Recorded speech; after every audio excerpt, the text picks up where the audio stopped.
Hey people, so you want to get good at Civilization 3. I'm going to show you the methods that are the best way of doing that. So let's start with watching my tutorial series. Yes, shameless self-promotion, but this series is very valuable in my opinion. So you've probably already done this if you found this video. In fact, this video might actually be in the playlist. I'll link the playlist below. Videos are just a great medium for learning the game because they show you the game mechanics in question. You have no clue how much easier it is to show you on screen what surplus food is.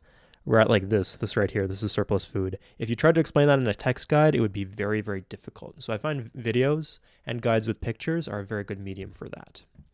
So if you've already watched that, the next thing you can do is read the game concepts section of the Civilopedia. You'd be surprised how far people can get into the game without understanding a lot of the core mechanics. People have been playing this game for months and they still don't know what, for example, military police are. That was one thing that a guy who came for me for advice didn't know about. So if you read the game mechanics, you will learn a lot about how the game works. I'd just be a little careful because there's some not completely accurate stuff in here. For example, civilization strengths. It says industrious civs get bonus shields in cities and metropolises. So Paris is a city, but you'll notice it's not actually getting a bonus shield. So that's, I think maybe they planned to put that feature into the game, but they just didn't. So, yeah, sometimes the Civilopedia will lie to you a little. So, rely more on what fans say. If it's like a debate between the Civilopedia and what consensus on an external website says. So, but there's a lot of useful stuff in there, so I definitely recommend it.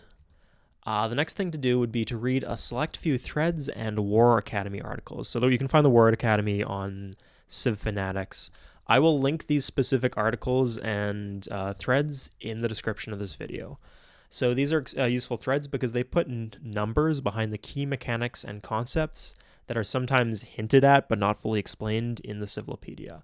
So for example, the Civilopedia might say your city is more likely to flip or less likely to flip if you have more units in that city.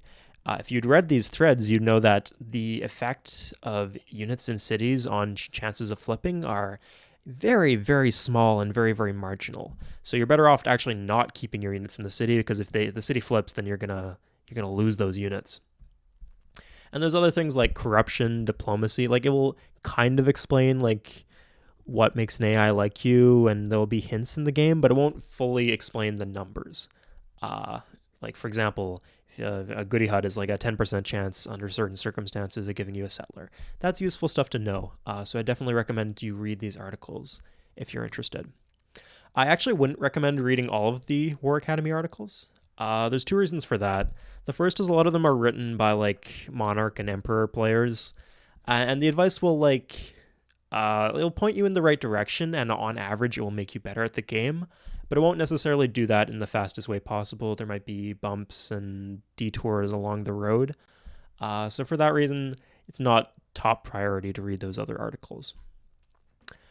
And the second reason that it's not a top priority is because there's no pictures in those articles, like I said, and I feel pictures are very, very important for learning how the game works.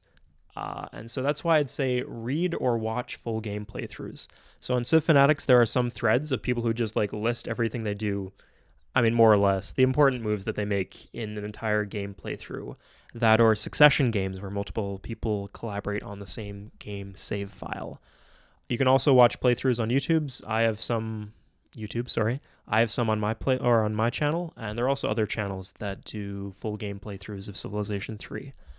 So these are very useful. You don't even have to watch a lot of these or watch the entire video, but they really give you a full picture of the game and not just the isolated bits and pieces where you normally otherwise get advice. So the full game playthroughs will help reinforce the rules in a practical setting. So when you're learning the rules, for example, irrigate brown, mine green, you're learning it in theory. If you watch these videos, you will see how these theories work in practice. So for example, in my videos, I talk a lot about how, when I'm giving general advice, that is, how temples are bad and entertainers are bad, and you should avoid using these methods to solve your happiness problems. But if you watch me actually playing a game of Civ 3, occasionally I'll just throw in a temple, and I'll explain why. Maybe I'll say, I need the culture to reach this whale over here, so my city can use that whale. Or maybe I'll say something like, I'm worried about the city culture flipping, and so that's why I'm building a temple here. So you'll actually learn the exceptions to the rules by watching the full game playthroughs, and I think that's why it's a very useful thing for players to do. So the next thing to do is to play multiplayer. I mean, this is optional, of course, but it is extremely, extremely useful if you want to get good at the game. So once you get past Regent, you're not really learning anything else from the AI, because the AI doesn't get smarter, it just gets handicaps, or you get handicaps depending on the difficulty level. If you're playing on Warlord or Chieftain, you can get better at the game just by watching the AI and copying what they do. But that's not really true at the higher difficulty levels. You have to basically figure everything out yourself. That is, unless you play multiplayer, in which case you are playing against smarter, experienced opponents you can copy them, and you will get better at the game from that.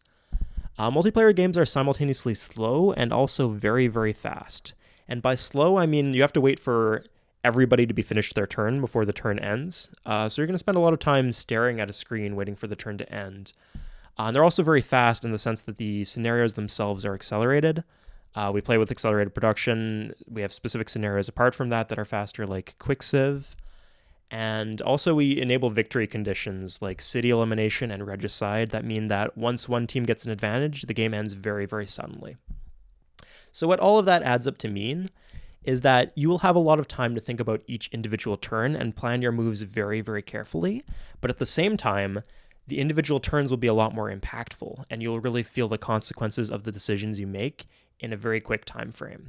It's a lot more obvious for that reason what you did wrong in a multiplayer game, and it'll also force you outside of your comfort zone, playing strategies that you normally wouldn't do, and learning about how they work. So when you come back to single player, you will be better at the game in a very mysterious way.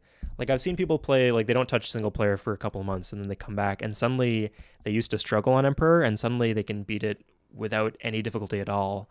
Or suddenly they have an interest in exploring, I wonder if I can win on Demigod. I wonder if I can win on Deity. That's common to see. It just makes you better at single player for some reason. I mean, because it teaches you about the game. That's the reason. So the last thing on our list is play outside your comfort zone and send me your save files. So that means play higher difficulty levels. If you can barely win on Regent, play on Monarch, or play on Regent with Awful Land. Do not get stuck in the same rut. Low difficulty levels aren't as useful because you aren't punished for making your mistakes. Like you won't feel the consequences of your actions until 100 turns in the future or 200 turns in the future. And when it happens, it won't be really easily visible what you did wrong to cause those mistakes. I would much rather, it's much better to play 10 attempts at Emperor, like an hour each, playing the first 50 turns of the game 10 times, than it is to play 500 turns on Regent and just for 10 hours. Because you will learn a lot more from those Emperor games, like just playing the same start over and over again, or different starts, than you would just playing the same Regent save file for a long period of time. And that's because, losing is a bummer, but if you want to get good at the game, you have to let this game beat the shit out of you. You have to be prepared to be outside of your comfort zone, and that means you will lose a lot. But that's okay, because you will get better at the game. So if that fails, you can send your save files to Suede Civ 3. Like if you're stuck on a difficulty and you don't know what's up, you don't know what you're doing wrong, send your save files to me, and I'll show you how to do that.